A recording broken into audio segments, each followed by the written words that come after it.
कहानी के शुरू में हम एक बच्ची को देखते हैं जिसका नाम मैडलिन था, जो बैठी अपनी मॉम से पूछ रही थी कि मॉम डैड कब आएंगे और क्या काम करते हैं। जिस पर मैडलिन की मॉम बताती हैं कि वो लोगों की जान लेने वाले डॉक्टर हैं और वो वापस कभी नहीं आएंगे। फिर मैडलिन अपनी मॉम की दवाइयाँ लेने ऊपर चली जाती है। तभी उनके घर में एक आदमी आता है जिसने मास्क पहना हुआ था। वो मैडलिन की मॉम से पूछता है कि तुम्हारे हस्बैंड कहाँ पर हैं? उसकी मॉम जवाब देती है वो यहाँ पर नहीं है और शायद कभी नहीं आएंगे। पर तुम कौन हो और तुम्हें क्या काम था? वो आदमी बताता है कि तुम्हारे हस्बैंड ने मेरी पूरी फैमिली को मार दिया, और ये कहकर मैडलिन की मॉम को मार देता है। ऊपर मैडलिन भी गोलियों की आवाज सुन रही थी। वो आदमी अब मैडलिन को भी घर में ढूंढ रहा था। जब वो उसके कमरे में पहुंचता है तो उसको भी मारने की कोशिश करता है, पर मैडलिन उस पर ही अपनी गन से गोलियां चला देती है और उस मास्क वाले आदमी को मार देती है। फिर उसकी लाश को ठिकाने लगाने बाहर लेकर जाती है। तभी वो मास्क वाला आदमी जिंदा हो जाता है। मैडलिन जब देखती है कि वो जिंदा है तो डरकर भागने लगती है। तभी मैडलिन भागते हुए पानी के अंदर गिर जाती है क्योंकि वहाँ पर बर्फ की तह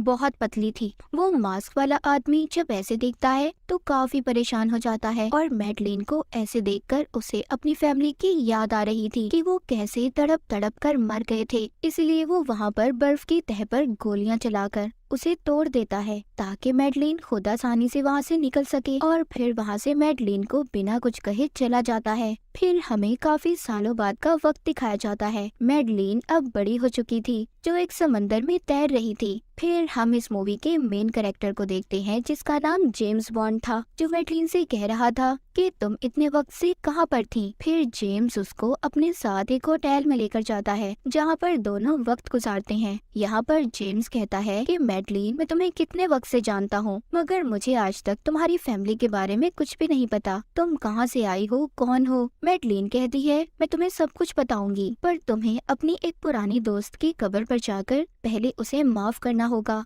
और उसके बारे में मुझे एक एक बात बतानी होगी, क्योंकि जिस लड़की के बारे में मैडलिन बात कर रही थी उसने जेम्स को धोखा दिया था। इसी वजह से मैडलिन उसे ये सब करने का कह रही थी। जब जेम्स अपनी दोस्त की कब्र पर जाता है तो उसे वहाँ पर एक सिंबल निशान मिलता है, पर तभी वहाँ एक जोरदार धमाका होता है जिससे जेम्स दूर जाकर गिरता है। उधर ही एक गाड़ी भी थी जो जेम्स को मारने की कोशिश कर रही थी। जेम्स वहाँ से भागता है और उन लोगों से लड़ाई करने लगता है। वो एक आदमी का गला दबाते हुए उससे पूछता है कि तुम्हें किसने बताया मैं यहाँ पर हूँ? वो आदमी कहता है क्या तुम जानते हो जिस लड़की के साथ तुम रहते हो वो उसी आदमी की बेटी है जिसको तुमने बहुत सालों पहले मार दिया था। जेम्स अब बाइक लेकर मैडलिन के पास आता है और कहता है कि उन लोगों को कैसे पता चला कि मैं कब्रिस्तान गया था, और उसके डैड का नाम लेकर पूछता है वो तुम्हारे क्या लगते हैं? मैडलिन उससे कहती है क्या तुम पागल हो? मैं किसी को नहीं जानती और मैं किसी को क्यों कहूँगी कि कोई तुम्हारी जान ले। जेम्स को उस पर गुस्सा आ रहा था। वो मैडलिन को लेकर अपने साथ चला जाता है। तभी मैडलिन के फोन पर किसी की कॉल आई थी। जेम्स जब उस कॉल को सुनता है तो वो आदमी कह रहा था कि मैडलिन, तुम्हारे ऊपर तो तुम्हारे डैड नाज कर रहे होंगे। तभी वहाँ पर बहुत से गुंडे जेम्स की गाड़ी पर हमला कर देते हैं,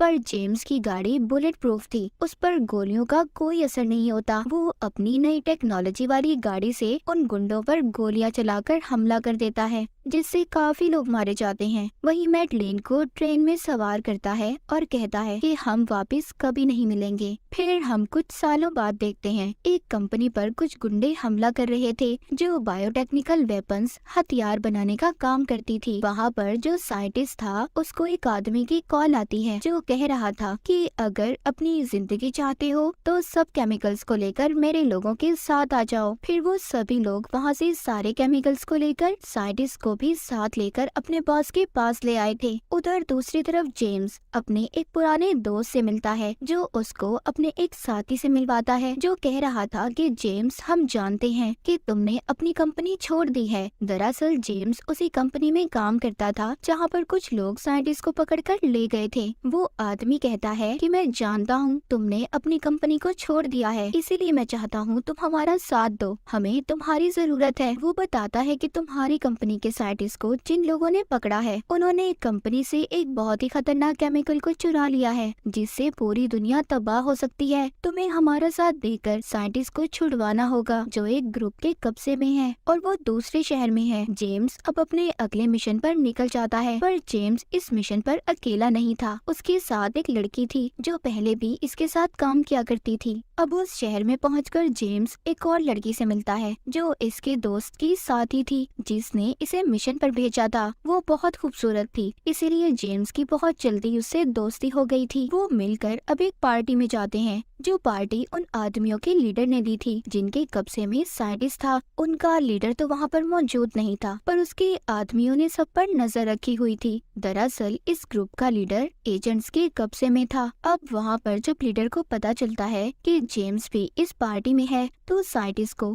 केमिकल हथियार को सब पर चलाने का कहता है, क्योंकि साइंटिस्ट उसके कब्जे में था। लीडर चाहता था कि जेम्स तड़प तड़प कर मर जाए, पर ऐसा नहीं होता। साइंटिस्ट पहले ही उस हथियार में डीएनए को बदल देता है, क्योंकि उस हथियार में जिस इंसान का भी डीएनए होगा वो केमिकल सिर्फ उस इंसान पर असर करेगा। इसीलिए साइंटिस्ट दूसरे ग्रुप के लोगों का डीएनए डाल देता है, जिससे अब वो लोग पार्टी में मरने लगे थे। अब साइंटिस्ट भी ये देखकर काफी खुश था, क्योंकि उसके बनाए हुए केमिकल हथियार काम कर रहे थे। जेम्स ने साइंटिस्ट को बचा लिया था और उसको अपने साथ लेकर जाने ही वाला था। तभी वहाँ पर दूसरे ग्रुप के लोग आकर साइंटिस्ट को अपने साथ ले जाते हैं। वहाँ सभी ग्रुप्स की लड़ाई हो जाती है, जिसमें जेम्स का साथ उसकी दोस्त की साथी भी दे रही थी, जो सबको एक एक करके मार देती है। इन्होंने साइंटिस्ट को भी उन लोगों से छुड़वा लिया था। अब जेम्स के दोस्त की साथी उसको एक खुफिया दरवाजे का बताती है, जिससे अब वो वहाँ से साइंटिस्ट को लेकर निकल गया था। वो एक शिप में आ गए थे जहाँ पर जेम्स का दोस्त और उसका साथी पहले ही मौजूद थे, जिन्होंने इसे मिशन पर भेजा था। जेम्स यहाँ पर लाकर साइंटिस्ट से पूछता है कि इस केमिकल हथियार का असल मकसद क्या है और तुम किसके लिए काम कर रहे हो। पर तभी यहाँ पर जेम्स का दोस्त इस पर अचानक से हमला कर देता है, क्योंकि ये भी अब तक जेम्स और अपने साथी को धोखा दे रहा था, क्योंकि ये किसी और के साथ मिला हुआ था। ये उस शिप में अपने साथी पर गोली चला देता है और शिप में धमाका करके साइंटिस्ट को अपने साथ प्लेन में ले गया था। अब शिप में धमाके की वजह से शिप टूट जाता है और डूबने वाला था, क्योंकि उसमें पानी आ रहा था। यहाँ पर जो जेम्स के दोस्त का साथी था उसको गोली लगी थी। उसको पता चल चुका था कि वो नहीं बचेगा, इसीलिए वो जेम्स से जाने का कहता है। जेम्स अब एक कश्ती में बैठकर आगे बढ़ता है, जिसके बाद हम मैडलिन को देखते हैं, जिसके पास एक आदमी आया था। ये दोनों अपने माँ बाप को याद कर रहे थे और एक दूसरे को अपनी कहानी सुनाते हैं। फिर वो आदमी मैडलिन को एक बॉक्स देता है जिसमें वही मास्क था जो मैडलिन ने बचपन में देखा था। यहाँ पर हमें पता चलता है कि अब तक जो कुछ भी हो रहा था वो ये आदमी ही कर रहा था, जिसका नाम सैफिन था, और यही था जिसने मैडलिन की मॉम को भी मारा था। मैडलिन उससे पूछती है, तुमने मेरी मॉम को क्यों मारा और अब आखिरकार तुम क्या चाहते हो। सैफिन उसको बताता है कि मेरे डैड का एक फूलों का बाग था, उनको फूल बहुत पसंद थे, लेकिन तुम्हारे डैड ने एक आदमी के कहने पर मेरे डैड को मार दिया और उनसे फूलों का बाग भी छीन लिया। लेकिन तुम जानती हो तुम्हारे डैड को तो जेम्स ने कब का मार दिया, जो तुम्हारा बहुत अच्छा दोस्त है, जिससे तुम प्यार भी करती हो। अब उस इंसान की बारी है जिसके कहने पर तुम्हारे डैड ने मेरे डैड को मारा था, उस आदमी को तुम मारोगी। मैडलिन सैफिन से कहती है, मैं तुम्हारी बातों का क्यों यकीन करूं और तुम्हारे लिए मैं क्यों काम करूं। सैफिन कहता है कि मैं जानता हूं तुम्हारे लिए अभी भी कोई है जो तुम्हें बहुत प्यारा है। अब मैडलिन उस इंसान को खोना नहीं चाहती थी, इसीलिए सैफिन की बात मान जाती है। वो उसको यहाँ पर एक जहरीला परफ्यूम देता है जो उस आदमी के जिस्म पर लगाने से वो फौरन मर सकता था। उधर जेम्स अपने एक दोस्त के पास जाता है जो एक एजेंट था, जो इससे कह रहा था, क्या तुम नहीं जानते थे कि साइंटिस्ट किसी और के लिए काम कर रहा है और आखिरकार तुमने इतने साल उसके साथ काम किया था। जेम्स कहता है, वो बातें अब जरूरी नहीं है, जरूरी ये है कि साइंटिस्ट कहाँ पर है और किसके लिए काम कर रहा है। हमारे लिए सिर्फ यही जरूरी है। उसका दोस्त जो कि एक एजेंट था, उसके कब्जे में वो लीडर था जिसने पहले साइंटिस्ट को अगवा करवाया था। ये जेम्स को उससे मिलने की इजाजत दे देता है, क्योंकि उस आदमी को बहुत गुस्सा आता था और वो थोड़ा सा पागल भी था। इसीलिए वो यहाँ पर एक दिमाग के डॉक्टर को भी बुलवाता है, जो कोई और नहीं बल्कि मैडलिन थी। बहुत सालों के बाद मैडलिन और जेम्स एक दूसरे को देखते हैं। जेम्स उससे हाथ मिलाने के लिए अपना हाथ आगे बढ़ाता है, पर मैडलिन उससे हाथ नहीं मिलाती क्योंकि उसके हाथ पर जहरीला परफ्यूम लगा हुआ था। ये भी उसी आदमी को मारने आई थी जिससे जेम्स मिलने जा रहा था, और ये वही आदमी था जिसके कहने पर सैफीन के डैड को मैडलिन के डैड ने मारा था। जेल के अंदर जाकर उस आदमी को इनके सामने लाया जाता है। जेम्स यहाँ पर मैडलिन का हाथ पकड़ने की कोशिश कर रहा था, जिससे परफ्यूम जेम्स के हाथ पर भी लग जाता है और मैडलिन घबरा कर वहाँ से चली गई थी। जेम्स अब उस आदमी से साइंटिस्ट के बारे में पूछता है और कहता है बताओ वो कहाँ पर है, पर वो उसको कुछ नहीं बता रहा था, उल्टा उसके माजी के बारे में बात करके उसे गुस्सा दिलवाने की कोशिश कर रहा था ताकि वो यहाँ पर गुस्से में उस पर हाथ उठाए, जिससे उसे इस बात की सजा मिलेगी। जेम्स ऐसा ही करता है, उस आदमी का गला पकड़ लेता है। वो आदमी जेम्स से कहता है कि तुम एक बहुत ही खुदगर्ज इंसान हो, तुम मैडलिन के नहीं हो सकी तो किसी और की क्या होगी। जिस बात पर तुमने उसे छोड़ा था सारा प्लान मेरा था।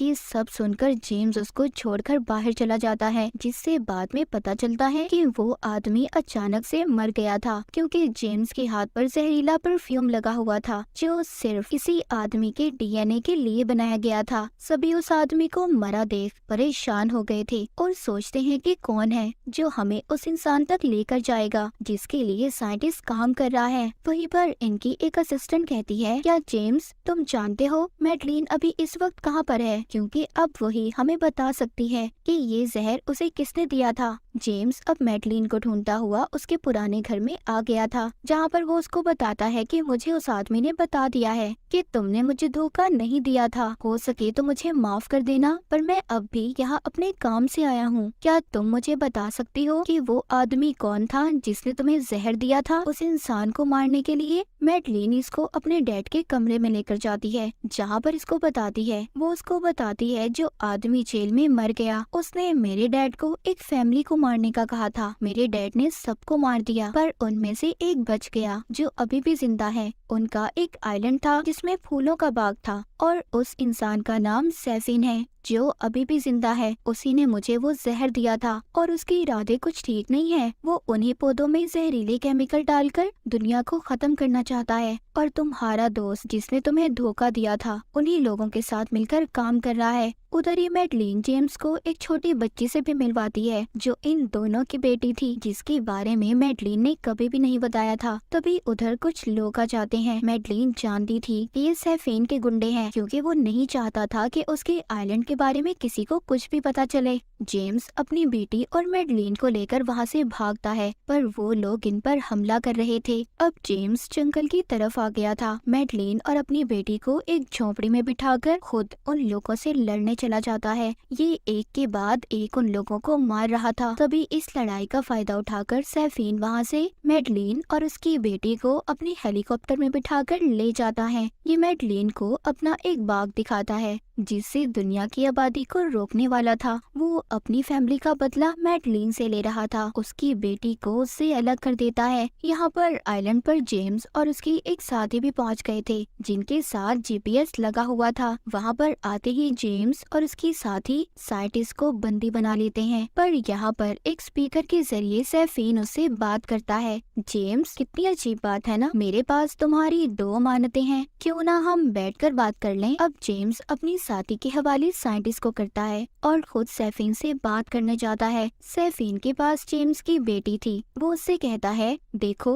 मैं खून खराबा नहीं चाहता और तुम आराम से मेरे आदमी को मेरे हवाले कर दो। अपनी फैमिली को लेकर चुपचाप यहाँ से चले जाओ। और हाँ, अगर तुमने मेरे जहरीले पौधों को खराब करने की कोशिश की तो अच्छा नहीं होगा। मैं तुम्हें ऐसी मौत मारूंगा कि तुम सोच भी नहीं सकते। ये सुनकर जेम्स को बहुत गुस्सा आ गया था। वो सैफीन पर हमला कर देता है पर वो एक अंडरग्राउंड रास्ते से गायब हो गया था। अब खैर जेम्स किसी तरह मैडलिन और अपनी बेटी को ढूंढ लेता है। उधर साइंटिस्ट को भी जेम्स के साथ ही केमिकल वाले पानी में गिराकर मार देती है। उधर जेम्स को उसका एजेंट दोस्त बताता है कुछ हेलीकॉप्टर उस आइलैंड की तरफ आ रहे हैं उन जहरीले पौधों को लेने। तुम्हें जल्दी उन्हें खत्म करना होगा। जेम्स मैडलिन और अपनी बेटी को अपनी साथी के हवाले करता है जो उन्हें यहाँ से ले जाती है और उस आइलैंड पर मिसाइल से हमला करवाने का कहता है ताकि उस आइलैंड को तबाह कर सके। लेकिन जब सैफीन को ये बात पता चलती है तो वो बड़े बड़े डोम से उन्हें सील्ड बंद कर देता है ताकि मिसाइल्स अंदर ना आ सकें, पर जेम्स उन्हें हटा देता है। अब यहाँ पर सैफीन और जेम्स की लड़ाई हो जाती है जिसमें सैफीन तो मारा गया था, पर मरते मरते वो एक जहरीली दवा जेम्स के जिस्म पर लगा देता है जो ऐसा जहर था कि जेम्स जिसको भी हाथ लगाएगा उस इंसान की मौत हो जाएगी। जेम्स का दोस्त उसको बताता है कि इस जहर का कोई एंटीडोट, कोई तोड़ नहीं है। अब वो वक्त आ गया था, जेम्स मरने ही वाला था। मरने से पहले वो मैडलिन से बात करता है और उसे बताता है कि वो उससे बहुत प्यार करता था, जिसके बाद आसमान की तरफ अपना चेहरा करके खड़ा हो जाता है। वो मिसाइल्स के आते ही उन जहरीले पौधों के साथ मारा गया था। ये देखकर सब बहुत दुखी हो गए थे। मैडलिन भी बहुत रो रही थी। जेम्स ने इस सबको बचाने की खातिर अपनी जान दे दी थी और जेम्स की इसी बहादुरी के साथ ये मूवी यहीं पर खत्म हो जाती है।